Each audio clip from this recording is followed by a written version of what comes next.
Assalamualaikum warahmatullahi wabarakatuh. A'udzubillahi minasyaitonirrajim. Bismillahirrahmanirrahim.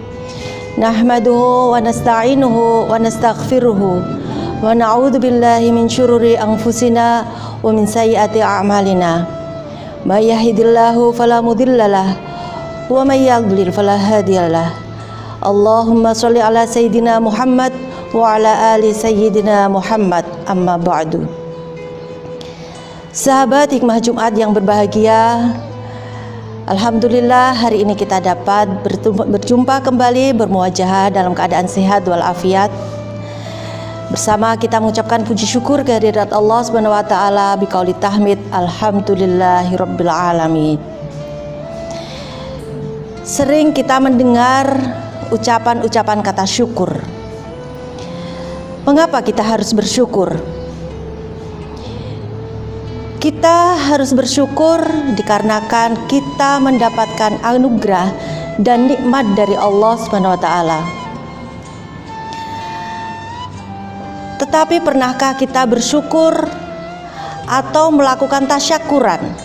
Makan-makan biasanya dengan orang-orang terdekat kita atau dengan tetangga-tetangga kita, karena kita mendapatkan nikmat berupa bisa menjalankan kewajiban selaku muslim, yaitu sholat, atau bisa mengucapkan 2 kalimat syahadat, atau bahkan kita masih diberikan nafas oleh Allah Subhanahu wa taala.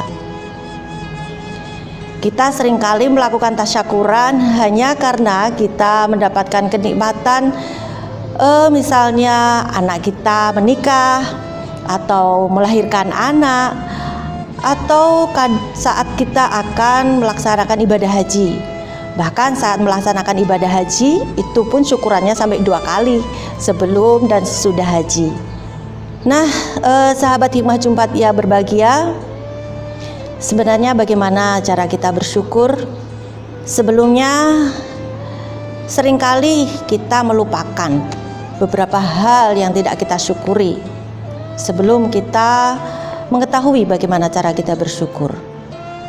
Yang pertama, pernahkah kita bersyukur karena kita diciptakan menjadi manusia?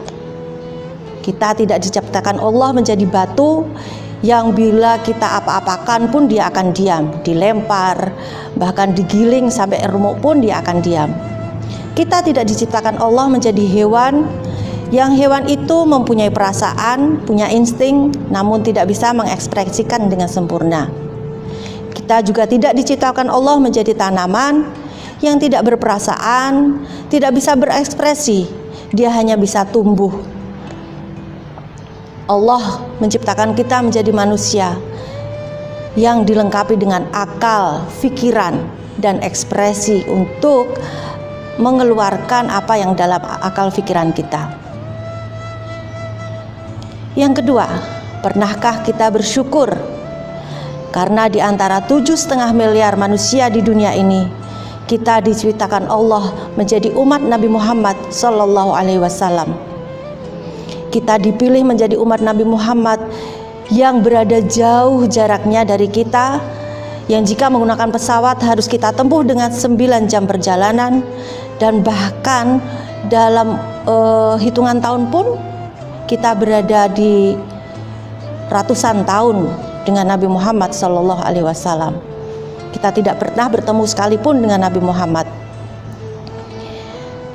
Bahkan tetangga Nabi yang paling dekat, yang bersyukur ketika Nabi dilahirkan, yang juga dia masih saudara Nabi Muhammad Sallallahu Alaihi Wasallam, tidak dipilih oleh Allah menjadi umat Nabi Muhammad Sallallahu Alaihi Wasallam, dan diabadikan dalam Quran, yaitu dalam surah Al-Lahab. Dialah Abu Lahab. Justru dia malah menjadi pembenci Nabi. Kita harusnya bersyukur kita masih bisa dipilih oleh Allah menjadi umat Nabi Muhammad SAW, mengikuti jalan Nabi.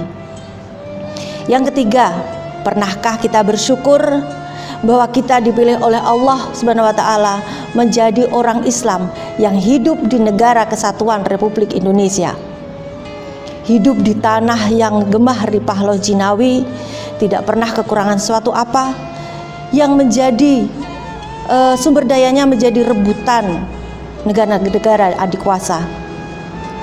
Nah, bagaimana sebenarnya cara kita bersyukur? Apakah cukup dengan mengucapkan alhamdulillahirabbil alamin hanya dengan lisan saja? Sebagai manusia yang diberi akal, kita seharusnya melakukan rasa syukur ini dengan menjaga nilai-nilai kemanusiaan yang ada dalam diri kita melalui akal pikiran yang diberikan Allah SWT kepada kita. Menjaga ukhuwah Islamiyah, yaitu persaudaraan secara Islami, bukan hanya bersaudara dengan orang-orang Islam, tapi kita bersaudara dengan orang lain dengan cara Islami. Bagaimana dengan cara yang Islami? Dengan menjaga kerukunan, menjaga kejujuran, dan tidak saling membenci, tidak menebar kebencian, dan tidak saling memfitnah. Kita juga harus bersyukur dengan cara yang sedang-sedang saja, tidak perlu berlebih-lebihan. Tidak perlu mencintai sesuatu dengan berlebih-lebihan, dan juga tidak perlu membenci sesuatu dengan berlebih-lebihan. Karena segala sesuatu yang berlebih-lebihan itu akan menjauhkan kita dari rasa adil. Allah telah berfirman dalam surat Al-Maidah ayat 8. A'udzubillahi minasyaitonirrajim. Bismillahirrahmanirrahim. Ya ayyuhalladzina amanu kunu qawamina billahi syuhada'a bil qisti wa la yajrimannakum syana'anu qaumin ala alla ta'dilu i'dilu huwa aqrabu littaqwa wattaqullah innallaha khabirum bima ta'malun. Wahai orang-orang yang beriman, hendaklah kamu jadi orang-orang yang selalu menegakkan kebenaran karena Allah, menjadi saksi yang adil, dan janganlah kebencian kamu terhadap suatu kaum membuat kamu mendorong untuk berlaku tidak adil. Berbuat adillah, karena adil itu dekat dengan takwa. Bertakwalah kepada Allah, karena sesungguhnya Allah Maha mengetahui apa yang kamu kerjakan. Agama adalah akhlak. Orang yang akhlaknya baik, maka dialah akan mendapatkan mata rantai sampai kepada Rasulullah Sallallahu Alaihi Wasallam. Maka mari kita jaga akal dan pikiran kita dengan mengerjakan sesuatu yang bermanfaat, dengan menjaga ukhuwah Islamiyah, persaudaraan secara Islami, tidak saling membenci, tidak menebar hoaks, tidak menebar fitnah.